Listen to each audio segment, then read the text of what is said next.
Right now, Pittsburgh's best sports show is about to begin. Call us or tweet us. We've got things to talk about on the Ireland Contracting Nightly Sports Call.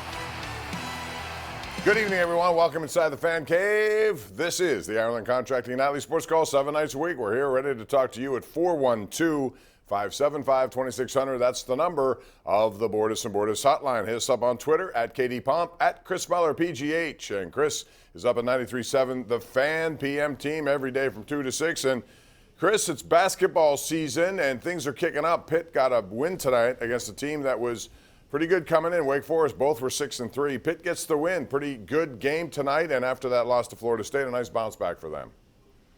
Yeah, nice bounce back for them, Bob. A win that they really needed because that Florida State loss put them squarely back, right, much closer to the bubble. This is a quality win over a team that came in 6-3 in the conference as well, that had a good reputation. They did it with a record 18 three-pointers, so they shot, 50%, like 18 of 36. Yes. So it was not your, maybe not your older brother's version of winning Pitt basketball, but it was effective nonetheless. I like the poise that they show in situations where, and I know they didn't exactly show it down the stretch, they had the shot clock violation, but they had that whole big lead evaporate, and they never really blinked or let that seem to fully get to them, which owes to the veteran presence on this team. But Bob, you're missing the huge local basketball story tonight. I know Pitt winning is good.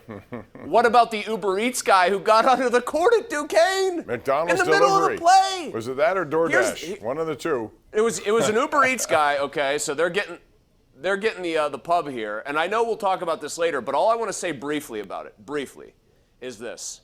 You know how they have in IT security, they have people whose whole job it is, because they're really good at this, to hack into networks to show vulnerabilities.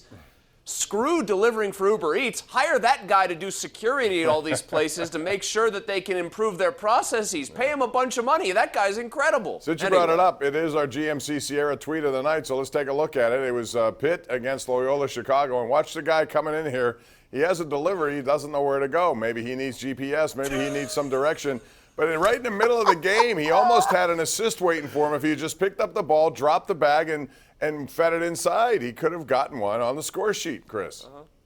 Well, there was feeding going on, or at least attempted feeding going on. It's not like he's inconspicuous. The guy's got, a bright yellow sweatshirt on. He's got a huge bag of food. And he doesn't know where to go. How does he make his way onto the floor?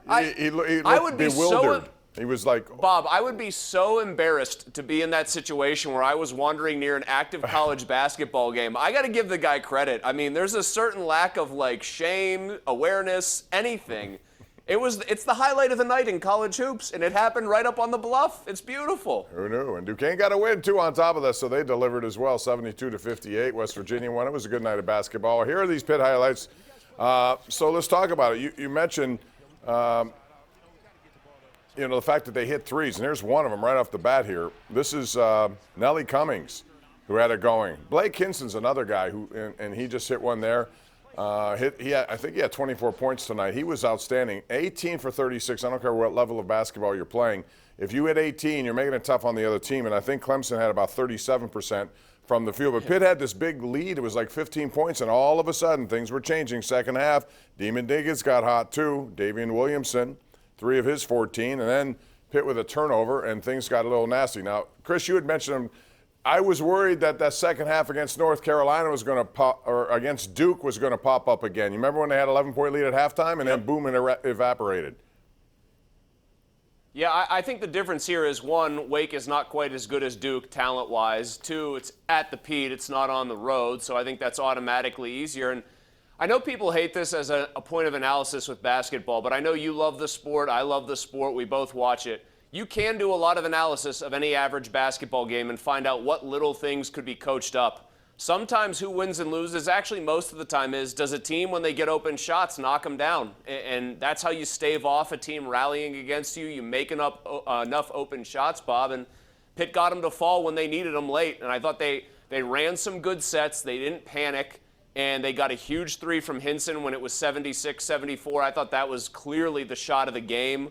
And it was on a controlled situation where they were able to keep their heads about them, kick it to the open man, and hit the shot. But a lot of the times with Pitt, if they're going to shoot the ball like this, they'll win when they shoot anywhere near 50%, and they're going to have tougher times when those threes aren't going in. Yeah, if you're going to live by that, oftentimes you die by that. So you better, inside play, especially against Duke, was not good, and they just could not keep up with those two inside.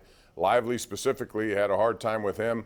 But Duke's a different level of team, I think, right now. They're starting to play that way. They put a lot of wins together. We'll talk more about that. We'll also get into the Penguins, who had to call up another goaltender. Dustin Tokarski's back. What about Tristan Jarry? When he's healthy, he's good, but the question is, how healthy can he be, and how important is it for him to be healthy, not just for them, but also we're talking about it's a contract year for Tristan Jarry. He wants to make some money. We'll get into that and more. We'll take your calls. It's 412-575-2600.